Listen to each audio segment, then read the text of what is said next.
Magandang araw po sa inyo lahat, Luzon, Visayas, Mindanao, pati na rin po sa mga kababayan nating OFW diyan.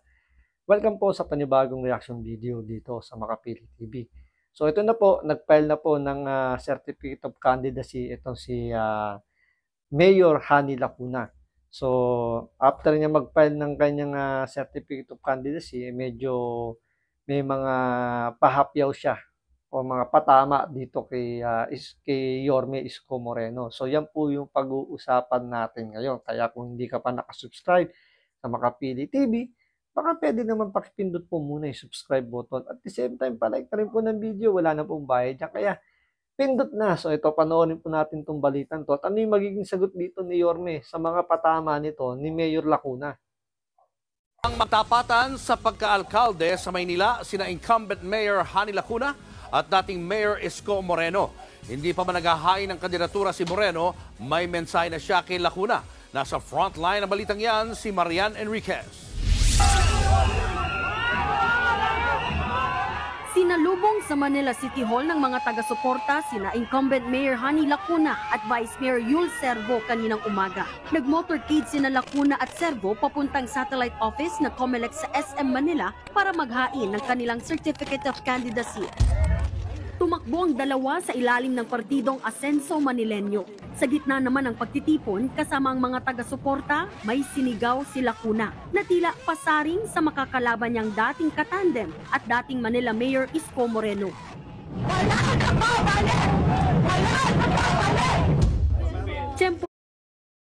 So, yun nga.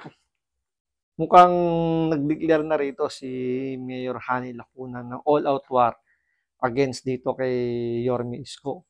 Kasi yung sa mga ganong klaseng banat, parang pampalakas loob na lang muna yung ginagawa ni Mayor Lacuna. So, dahil, kumbaga yung suporta ng buong LGU, hindi yung buong Maynila, LGU lang mismo ng Mayor's Office ng City Hall, hawak ni Mayor Lacuna. Which is ano naman talaga yun, kumbaga, given yun. Siyempre, siya yung city mayor ngayon hanggang next year. So, kailangan nilang ibigay yung suporta nila kay Mayor Lacuna. Kasi nga naman, what if nga naman, makachamba si Hani Lacuna, at least, mariretain sila sa pwesto. Kasi alam naman nila na etong si Isko, once na manalo, hindi basta-basta tinatanggal ni Mayor Isko yung mga nakapwesto as long as gumagawa ng trabahong maayos. So, dito kay Hani Lacuna, kumbaga hindi nila sigurado kung ganun din ba yung magiging approach o yung magiging sistema niya kung sakasakaling siya uli yung manalo tapos yung mga kawani ng City Hall ang suporta ay naka-Isko. So pwede silang sibakin kasi alam naman natin ang mayor ang nagbibigay ng pwesto diyan. Siya yung nag-a-appoint kung sino-sino yung mga iuupo niya diyan. So kaya given yung pagbibigay ng full support ng mga kawani ng mayor's office o ng City Hall dito kay Mayor Lacuna. Pero maganda yung sinagot dito ni Mayor Isko na hindi siya hindi siya bumanat ng pabalik dito kay Mayor Lacuna. Naman kanina, sinamahan ni Moreno ang re-electionist na si Manila 1st District Representative Ernix Jonicio sa paghahain ng COC sa COMELEC NCR office sa San Juan. Maikli lang ang sagot niya sa naging sigaw ni Lacuna. Peace be with you. Hayaan ko na lang ang taong bayan sa Maynila ang sumagot. Sa huling So maganda yung naging sagot ni Mayor Isko, which is peace be with you. Kumbaga sa kanya, naiintindihan niya kung ano yung nararamdaman ni Hani Lacuna dahil siyempre may halong takot, may halong tag dito. Paano ba natin describe? Hindi takot parang yung kumpiyansa niyang manalo medyo dinadaan na lang niya sa ganong klaseng, alam niyo yun, yung parang tapang-tapangan, parang ganon. So alam naman natin na threat talaga itong si Isko pagdating sa Maynila. So sabi nga rito ni Isko, yung tao naman ng boboto, hindi naman, kumbaga, hindi naman niya ilalagay yung pwesto niya sa yung sarili niya.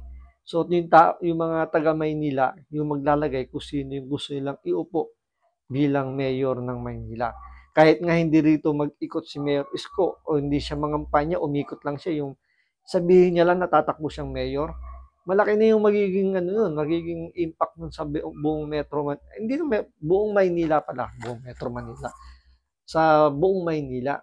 Kasi taga Maynila na mismo yung nagre-request na tumakbo bilang mayor o bumalik ito si Mayor Isko sa Maynila. Kaya nga ang sigaw dito ni Hani Lacuna, wala nang babalik.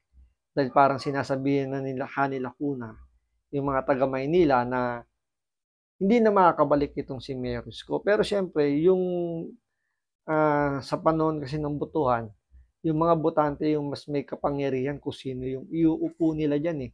So kahit sabihin mong wala nang babalik, pero kung yung mga tao, yung mga taga Maynila, gustong ibalik si Mayor Isko, walang magagawa rito si Hani Lacuna, iiyak na lang to sa Getly.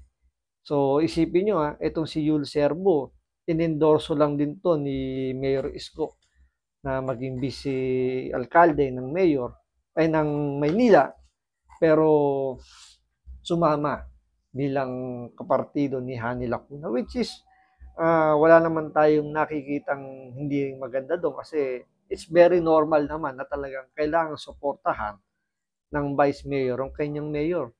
So siguro ni nakikita si Yul Servo na magandang nagawa ni Hani Lacuna, kaya siya nagbigay ng suporta rito sa kanyang mayor. Pero kasi, siyempre matagal din naman magkakilala tong si Yul Servo at si Yorme Isko, pero siguro naman naiintindihan to ni Yorme Isko, kaya baga hindi naman din bumabanat itong si Yul Servo dito kay Mayor Isko. Kaya wala naman sigurong problema kung maghiwalay sila ng landas o ng partido ni Yul Servo. Pero yun nga, base na rin dito sa balitan to, sabi nga ni Mayor Isko, taong bayan na pipili. So, kahit hindi siya mangampanya, malaman lang ng mga taga Maynila na siya tatakbo bilang mayor, siguradong mananalo po siya bilang mayor. So, gaya po na sinasabi ko lagi sa inyo, piliin natin yung resibo. Tingnan natin kung ano ba yung mga nagawa niya, ano ba yung mga naitulong niya, bago natin siya iboto. Kasi kay Isko talagang ramdam ng mga taga Maynila na malaki yung nagawa niya. Andyan yung mga bagong ospital, bagong eskwelahan, yung condominium, yung mga enforcer po natin sa Maynila, tumino. Hindi naman natin sinasabi lahat hindi matino, pero alam niyo yun, mas tumino sila nung panahon ni Mayor Isko na talagang kinakalampag sila ng todo. Saka, tingnan nyo naman talaga na umayos nung panahon ni Mayor Isko ang Maynila. Gumanda, lumiwanag sa gabi. Ngayon, parang nakakatakot ilang mag-ikot-ikot sa Maynila, gawa nga ng medyo dumilim. Tapos, lumakas uli loob ng mga, alam niyo, yung mga super, dyan, super kamote dyan sa Maynila, medyo dumami na naman at nagiging sobrang pasaway. Kaya nga marami na yung sumisigaw na bumalik na si Mayor Isko sa Maynila, at yun naman ang ginawa ngayon ni Mayor Isko. So babalik na siya ng Maynila. So Mayor Hani Lacuna, be ready. So maraming salamat sa panonood. Ingat po kayo lagi. God bless.